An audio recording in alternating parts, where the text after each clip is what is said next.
नमस्कार दोस्तों। तो आज हम राजस्थान अध्ययन कक्षा 6 के अध्याय 5 से शुरुआत कर रहे हैं। आज़ादी से पूर्व सरकार का स्वरूप। हमने पिछले अध्याय में पढ़ा है सभ्यता के बारे में, यानी जो सभ्यताएं इंपॉर्टेंट हैं जिनमें क्वेश्चन पूछे जाते हैं बार बार, जैसे कालीबंगा, गणेश्वर, आहड़, बेराट। ये सभ्यताएं, इनको ध्यान रखना कौन से जिले में है और इनकी खोज किसने की थी, उत्खनन किसने करवाया था। तो आज हम 5वां अध्याय पढ़ने जा रहे हैं, आज़ादी से पूर्व सरकार का स्वरूप। तो चलिए शुरुआत करते हैं। रविवार का दिन था। दिशा अपनी माँ के साथ गांव के पनगढ़ पर पानी भरने गई थी। पानी लेकर आते समय उसने पनगढ़ के पास बने हुए पुराने किले पर कुछ लोगों को घूमते हुए और फोटो खींचते हुए देखा। यह देखकर उसने माँ से प्रश्न किया, ये लोग कौन हैं और यहाँ क्या कर रहे हैं। माँ ने बताया, ये पर्यटक हैं और इस पुराने किले को देखने आए हैं। दिशा ने वापस प्रश्न किया, इस किले में ऐसा क्या है जो ये देखने आए हैं। माँ ने बताया, ये किला बहुत पहले इस गांव के जागीरदार ने बनवाया था। वे इसमें रहते थे और इसकी प्राचीनता के कारण पर्यटक इसे देखने आते हैं। अब दिशा ने एक और प्रश्न कर लिया, ये जागीरदार कौन थे और अब वे कहाँ रहते हैं। माँ ने मुस्कुराते हुए कहा, पहले जागीरदार ही गांव के प्रशासक होते थे और इनके पास ही गांव की देखरेख की जिम्मेदारी होती थी। दिशा माँ से कुछ और प्रश्न पूछती, उससे पहले ही घर आ गया। वह उसके प्रश्नों का सिलसिला टूट गया। दिशा के मन में जागीरदार को लेकर कई प्रश्न घूम रहे थे। दूसरे दिन दिशा ने स्कूल में अपने अध्यापक से कक्षा में आते ही प्रश्न पूछ लिया, जागीरदार कौन होते थे, ये अब कहाँ गए। अध्यापक जी ने कहा, चलो आज आपको जागीरदार और जागीरदारी व्यवस्था के बारे में जानकारी देता हूँ। आज़ादी से पहले हमारा राजस्थान वर्तमान स्वरूप में नहीं था। यह मुख्यतः विभिन्न रियासतों में विभाजित था। ये रियासतें स्वतंत्र राज्य की तरह शासन संचालित करती थी। रियासतों के शासक अपने मंत्रियों एवं जागीरदारों की सहायता से शासन का संचालन करते थे। यहाँ से अब आप ध्यान रखना, रियासतों के शासक किनकी सहायता से शासन का संचालन करते थे। वो थे मंत्रियों एवं जागीरदारों की सहायता से। शासक शक्ति का सर्वोच्च केंद्र राजा होता था। शासक शक्ति का सर्वोच्च केंद्र कौन होता था? राजा होता था। शासन का यह प्रकार राजशाही शासन कहलाता था। फिर आ गया राजशाही शासन का स्वरूप।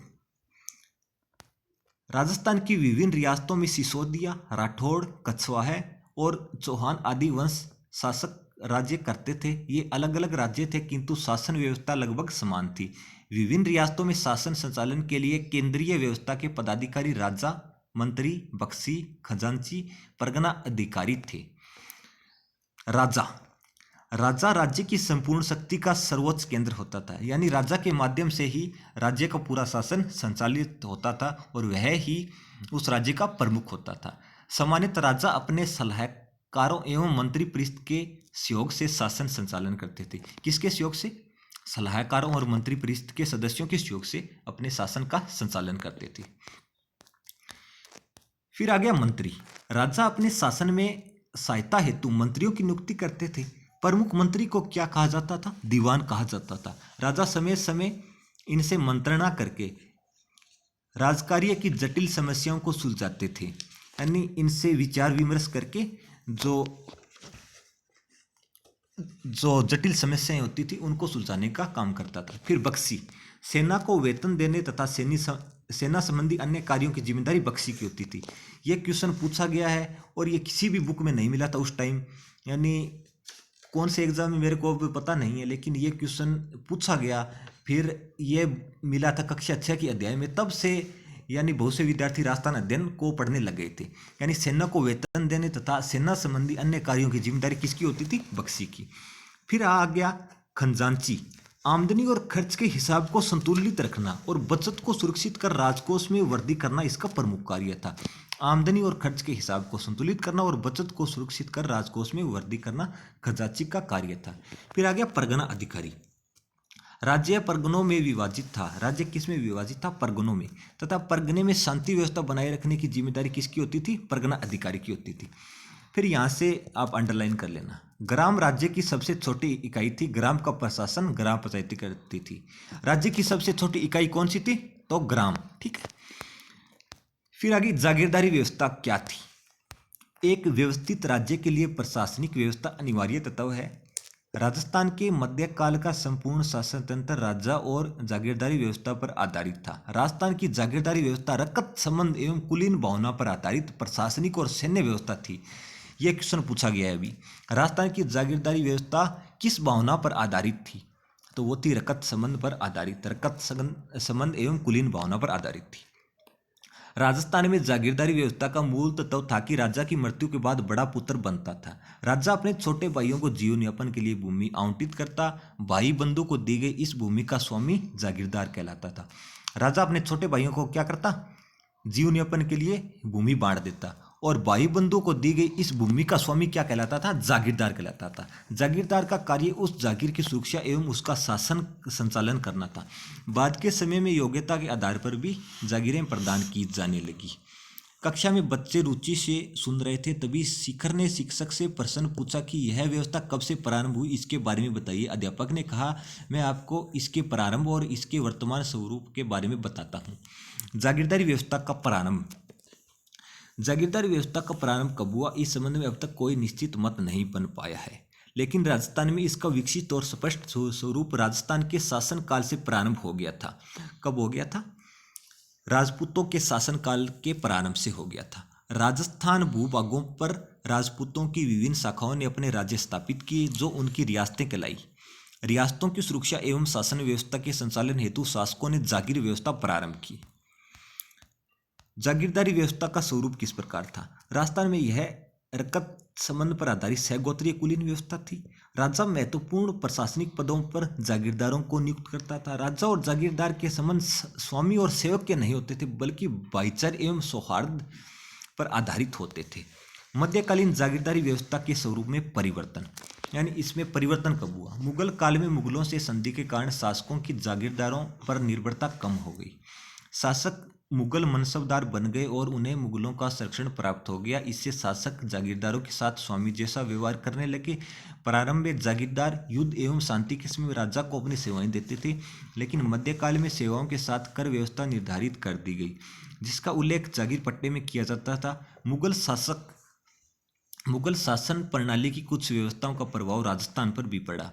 रियासतों ने अपने प्रशासन को परगनों और ग्रामों में विभाजित किया। यानी किस प्रकार इसके स्वरूप में परिवर्तन हुआ था? कौन सा काल था जब मध्यकालीन जागीरदारी व्यवस्था के स्वरूप में परिवर्तन आया? तो वो था मुगल काल। ठीक है, इस चीज को ध्यान रखना। अध्यापक ने साथ साथ ही अंग्रेजों के समय की शासन व्यवस्था को भी समझाया। फिर अंग्रेजों का शासन। अंग्रेजी राज्य की स्थापना के साथ ही भारत प्रशासनिक दृष्टि से दो भागों में विभाजित हो गया। पहला ब्रिटिश भारत और दूसरा रियासती भारत। ब्रिटिश कालीन भारत केंद्र शासित प्रदेशों एवं 11 प्रांतों से बना हुआ था। सभी प्रांतों के अलग अलग गवर्नर जनरल थे, जो कि भारत के गवर्नर जनरल के प्रति उत्तरदायी थे। 1857 की क्रांति के बाद ईस्ट इंडिया कंपनी का शासन समाप्त हो गया। अब भारत के प्रशासन का सीधा नियंत्रण इंग्लैंड के ताज एवं संसद के नियंत्रण में आ गया। लॉर्ड कैनिंग को गवर्नर जनरल के साथ साथ भारत का प्रथम वॉइसराय नियुक्त किया गया। यहाँ से अंडरलाइन कर लीजिएगा, किसको भारत का प्रथम वॉइसराय नियुक्त किया गया? वो था लॉर्ड कैनिंग। अंग्रेज सरकार द्वारा विभिन्न अधिनियम पारित करके भारत का शासन संचालन किया जाने लगा। 1935 का भारत सरकार अधिनियम, जिसे 1 अप्रैल 1937 ईस्वी में लागू किया गया। 1935 ईस्वी का भारत सरकार अधिनियम कब लागू किया गया? वो था 1 अप्रैल 1937 से। इसके द्वारा अजमेर मेरवाड़ा के प्रशासन में परिवर्तन लाया गया। अब इसे विदेश एवं राजनीतिक विभाग के स्थान पर भारत सरकार के गृह विभाग के अंतर्गत लाया गया। गृह विभाग के अंतर्गत आने का प्रमुख प्रभाव यह हुआ कि अब इस क्षेत्र के सभी कानून संघीय कार्यपालिका द्वारा बनाए जाने लगे, न कि गवर्नर जनरल द्वारा। देश की आज़ादी के बाद राजस्थान के एकीकरण की प्रक्रिया शुरू हुई। राजस्थान की प्रथम विधानसभा के लिए 1952 में चुनाव हुआ। अब यहाँ से अंडरलाइन कर लीजिएगा, राजस्थान की प्रथम विधानसभा के लिए चुनाव कब हुआ? 1952 में हुआ, और टीकाराम पालीवाल प्रथम निर्वाचित मुख्यमंत्री बने। ठीक है, फिर आ गया शब्दावली। जागीर पट्टा क्या था? वह पत्र जिसमें शासक द्वारा प्रदान की गई जागीर का उल्लेख होता था। मनसबदारी मुगल काल में प्रचलित एक प्रशासनिक प्रणाली। फिर आ गया निर्वाचित क्या होता था? निर्वाचित यानी चुना हुआ। फिर हम राजस्थान की विधानसभा के बारे में थोड़ा जानते हैं। प्रथम विधानसभा राजस्थान की। आम आम चुनाव कब हुए थे राजस्थान के? 4 जनवरी से 24 जनवरी 1952 तक। कब हुआ था पहला राजस्थान की प्रथम विधानसभा के प्रथम आम चुनाव? 4 जनवरी से 24 जनवरी 1952 तक। कार्यकाल क्या था प्रथम विधानसभा का?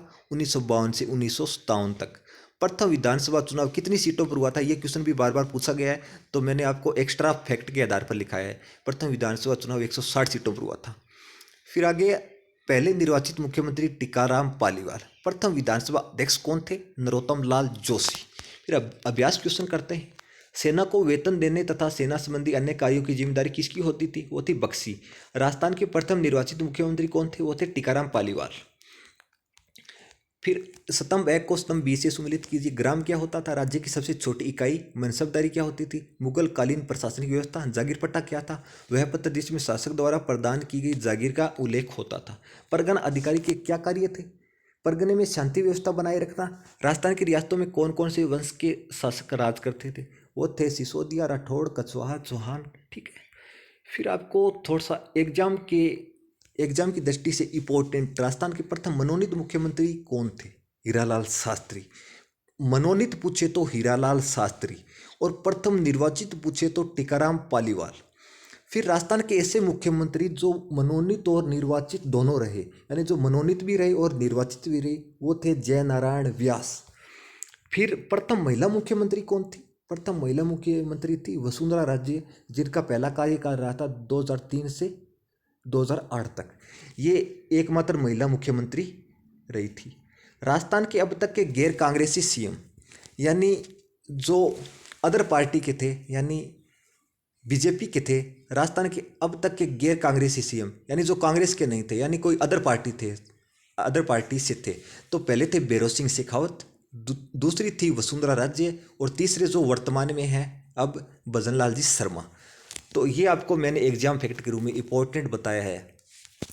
तो आज हमारा 5वां अध्याय समाप्त हुआ। कल हम 6वां अध्याय पढ़ेंगे।